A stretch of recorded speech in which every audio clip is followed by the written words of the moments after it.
I want to talk about, for the sake of the upcoming implicit function theorem, I want to talk about what it means to define a function implicitly. So for this discussion, I'm going to assume that we have two quantities, x and y. And you can imagine that they are maybe they represent some physical quantities or something like that, and you're just naming those like measurable quantities x and y. And for the full discussion of the implicit function theorem, these quantities should be allowed to be vector valued. So we should allow n and m here, maybe, but I'm only going to allow real valued for the sake of drawing pictures right now. And that should allow us to draw pictures. And another thing I'm doing is I'm going to flip around the usual convention. Usually when we're talking about functions and we use the letters x and y, usually we imagine that y is a function of x. We use the letter x for inputs and y for outputs. But I'm going to flip that around. And the reason is that that way it will match up with the notation that Rudin uses in his statement of the implicit function theorem. So I'd rather have the example be flipped around rather than flipping around the theorem and the proof and having those not match up with your textbook reading. Okay, so what is meant by implicit or explicit definition of a function? So if you've got these two quantities, x and y, if you want to explicitly describe a way in which x depends on y, so a way in which choices of y determine choices of x, if you want to explicitly describe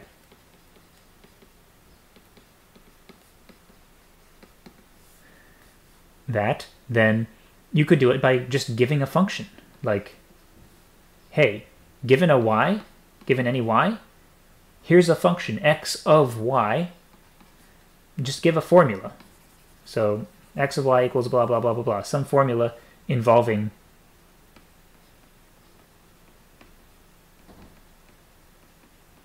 y. So that would be an explicit definition. Given y, here's the x that goes with it. Recipe. An implicit definition, on the other hand, I'm going to put the word definition in scare quotes, because the whole point, actually, of this entire discussion is that an implicit definition is not always really a definition of a function.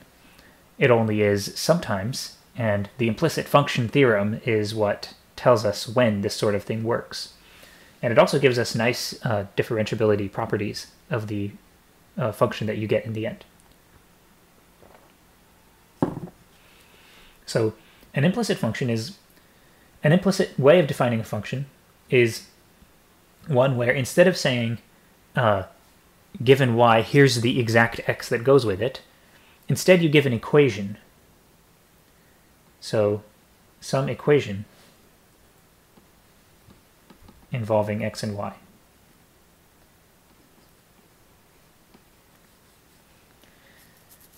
And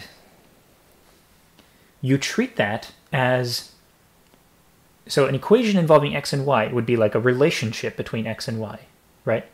And you can treat that as, sometimes you can treat that as giving you one as a function of the other in the following manner.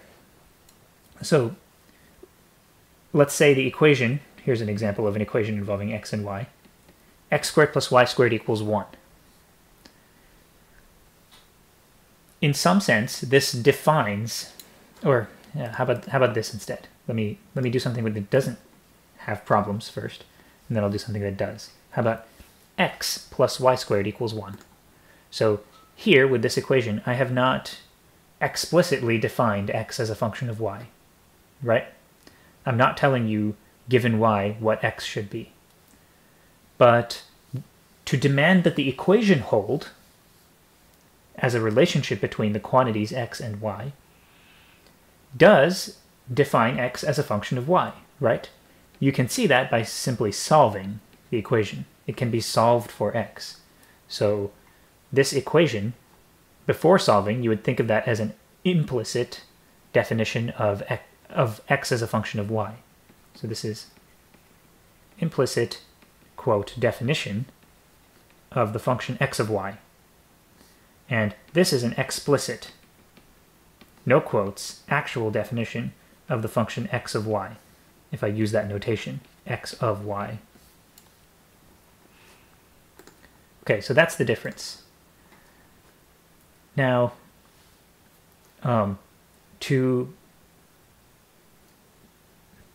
make this sort of general and give us language in order to give us a language and notation to carry out this discussion, I'm going to express the equation involving x and y like this.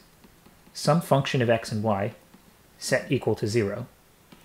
You can always view it that way. So, for example, this one, you can always just subtract, just look at left-hand side minus right-hand side of the equation and let that be the function f of x, y. So for this one, for example, you could just view it as x plus y squared minus 1 equals 0. Then this would be the f of x, y in the discussion. So you can always look at an equation this way.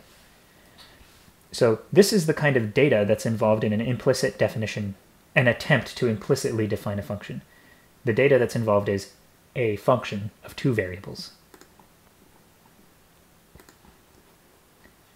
All right, now let me change up the example here and attempt an implicit definition in another way.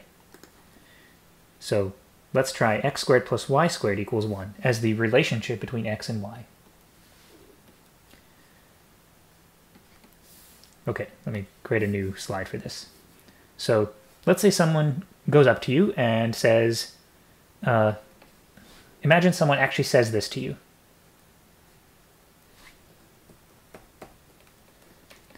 Hey, define a function x of y by the equation x squared plus y squared equals 1. And then, maybe they say that, and then you ask them, what do you mean, define by the equation? Define a function by the equation. What does that mean? And they say, well, that is, what I mean is, for each y in, let's say, the range of, what's a good domain? So the only y's for which there exists an x that makes this true are the y's between -1 and 1. So let's do that. For each y in there, define x of y to be the value of x that satisfies the equation. In other words, let me put it this way, define it to be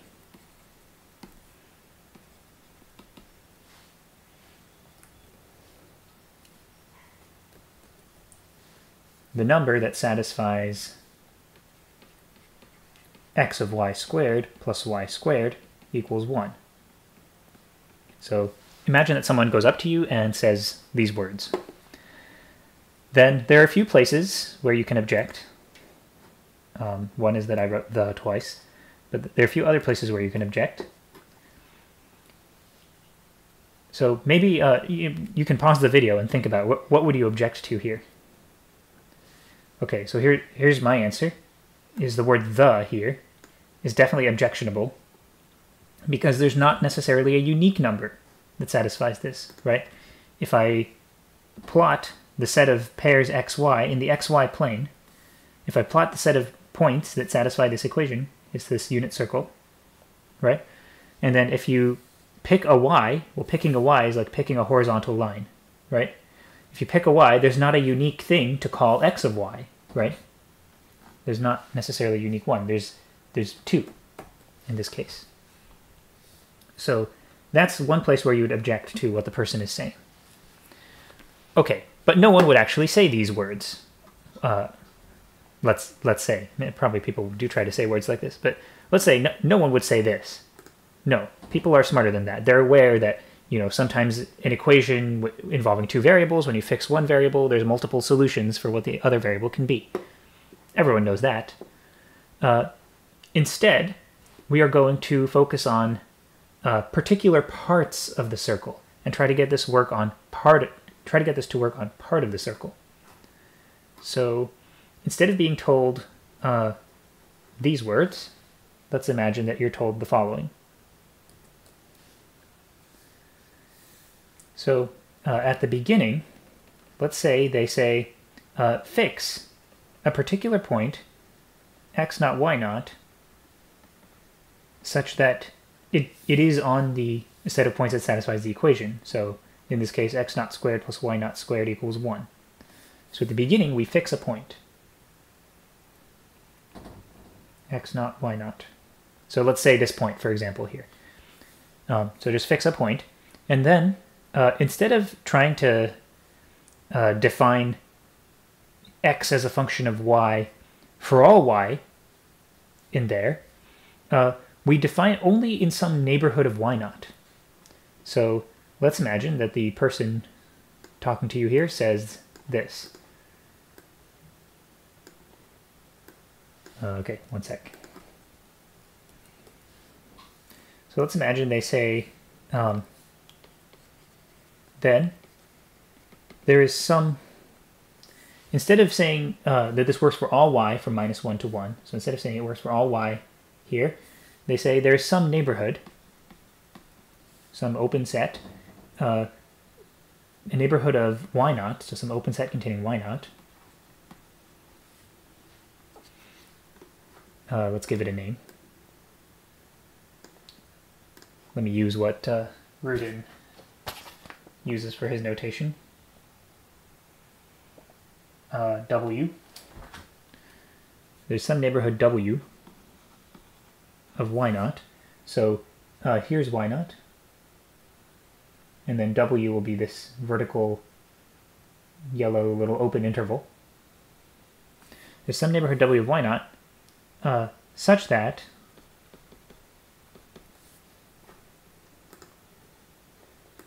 for each y in W,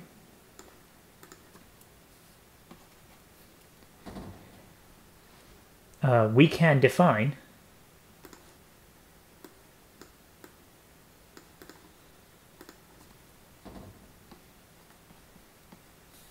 x of y to be the number that satisfies this. Now, if I pick W small enough, it seems like it's plausible that this can happen. But actually, hang on. That's what I just said is not quite right. If we fix any particular y in this W, no matter how small I make it, it's still going to be the case that there are two possible x's that can go with it, right? So it's not just about restricting what values y can take. It's also about restricting what values x can take. And in fact, it's more about that.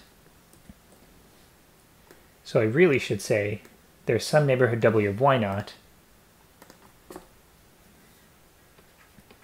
And this is all hypothetical still, by the way. And some neighborhood. So I'm not saying this works. I'm saying imagine someone tells you this, and then you should listen to them skeptically and ask, is what they're saying, does it make sense? So let's say they say there's a neighborhood W of y naught and some neighborhood U. Is that what Rudin uses?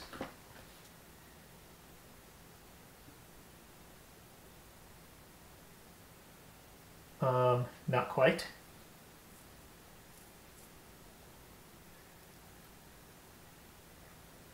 Okay, how about I just use V, since that doesn't seem to be used for anything else. So in some neighborhood V of x naught, such that for each y in W, we can define x of y to be the number in V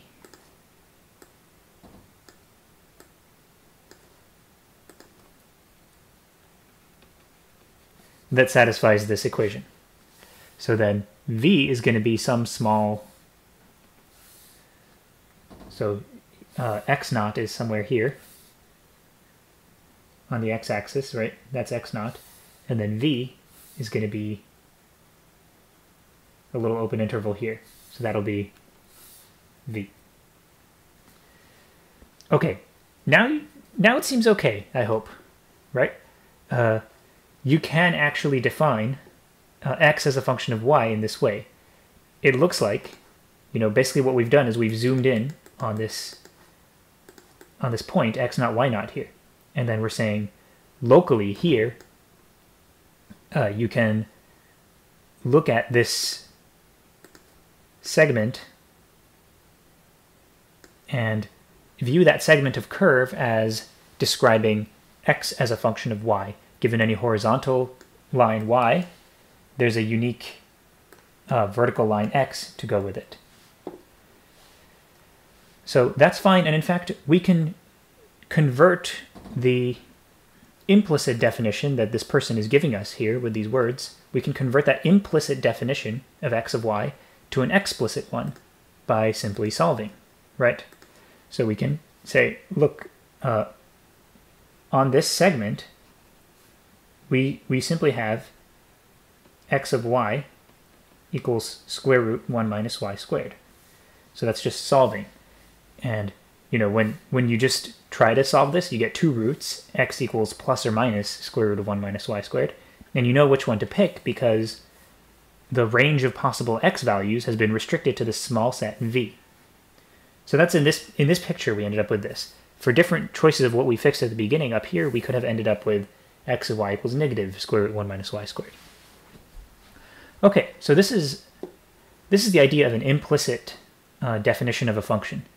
And you can see that it can only be made to work sometimes when you make these open sets, when you fix a point to focus on first, so fix a particular input-output pair, x naught, y naught, and additionally pick small enough neighborhoods of that point that you fixed. Then it can work, but it still does not always work. So sometimes, let me show you here, sometimes it just does not work. So for example, if my initial point that I fixed, imagine what happens if the initial point that I fixed is here. So let's pretend this was x naught, y naught, instead of up here. Then can you see that no matter how closely I zoom in, no matter how small I make the neighborhood v of x naught, here x naught is 0, no matter how small I make that neighborhood v, no matter how closely I try to zoom in, I will always have this problem that that I cannot define x as a function of y. Given a particular y, there will always be multiple possible x's that go with it, even if I restrict my possible x values to a small neighborhood of this x naught. No matter how small the neighborhood, it will always be true that this just does not make sense. No matter how closely I zoom in to this yellow dot here, it will always be the case that when I draw horizontal lines for choices of y naught, there are multiple vertical lines that can go with it. So what I'm trying to say is, if the point that was fixed here at the beginning was the south pole, was 0, -1, or actually the north pole has the same problem, 0, 1, then this attempt to define a function totally fails. It just would not work. So it does not always work. And it seems like what causes the problem in a situation of the south pole or the north pole, it seems like what causes the problem is that it's kind of that the tangent line here is horizontal. In some sense, what's causing the problem is that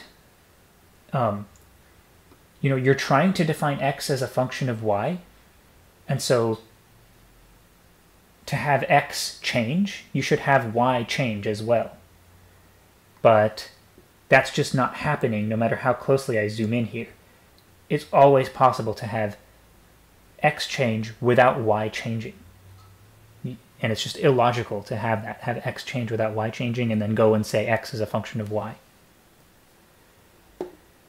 So in order to get this to work, in order to get a definition kind of like this to work, you need it to be that when x changes, y changes. So let me write down a more clear question, or let me replace this with a sort of more general setup. So like I said before here, the way I'll think about an equation is a function of x and y set equal to 0. So here, for example, fix x naught y naught such that, so I'm just going to try to make this whole setup more general. Fix x naught y naught such that f of x naught comma y naught is 0. So that's fix a point on whatever is the curve. It doesn't have to look like a circle anymore. Then define x of y by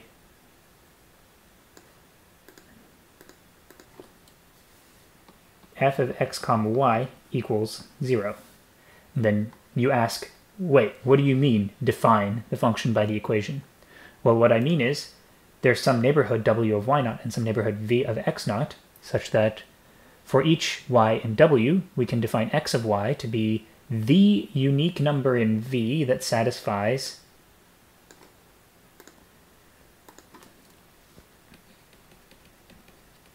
that when you pair x of y with y, it satisfies the equation.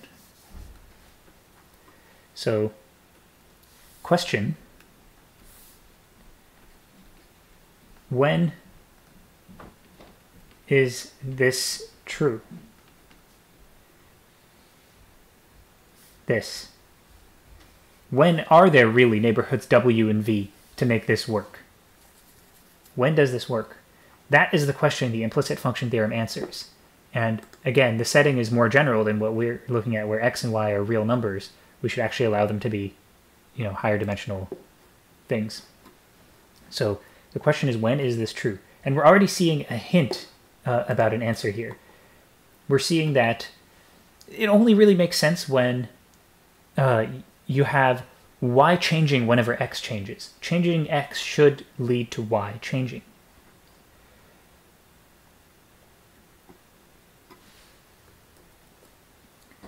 In other words, if you have a particular xy pair that satisfies the equation, so particular xy pair with fxy equals 0, then changing x and not changing y should make the equation stop holding.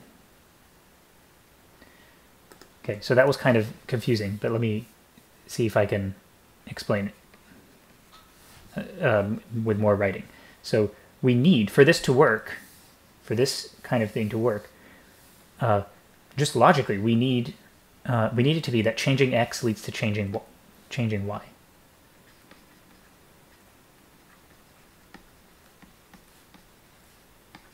We need changes in x to yield changes in y. Otherwise, you have this illogical situation where you have like x of y is one thing, like x1, and x of y is another thing, like x2, with the same y, no change in the y. That just doesn't make sense while having x1 and x2 be not equal, right? X of y should be one thing in order for this whole setup, this attempt to define x as a function of y to work. So we need changes in x to yield changes in y.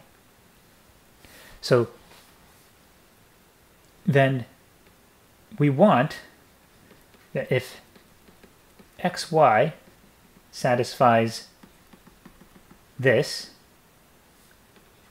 and we change x, and focus on x plus delta x, like a new x, and the same y. Sorry, if it satisfies, if the pair xy satisfies fxy equals 0, so x and y, this x and that y are related by the equation, and then you change x, then we want this to not be 0, right? We want a little change in x to force y to change. If this were 0, then you would have that x plus delta x is related to y just like x is related to y. So this would be a problematic situation if this equaled 0. So we want this to not be 0. In other words, we want f to change if you fix y and change x. How do I say that? Like that. If you fix y and change x, then we want f to change. So this partial derivative, we want it to be not 0. And it turns out that this kind of condition, we can, so I don't consider this to be a convincing proof or anything. We're going to prove the implicit function theorem soon. But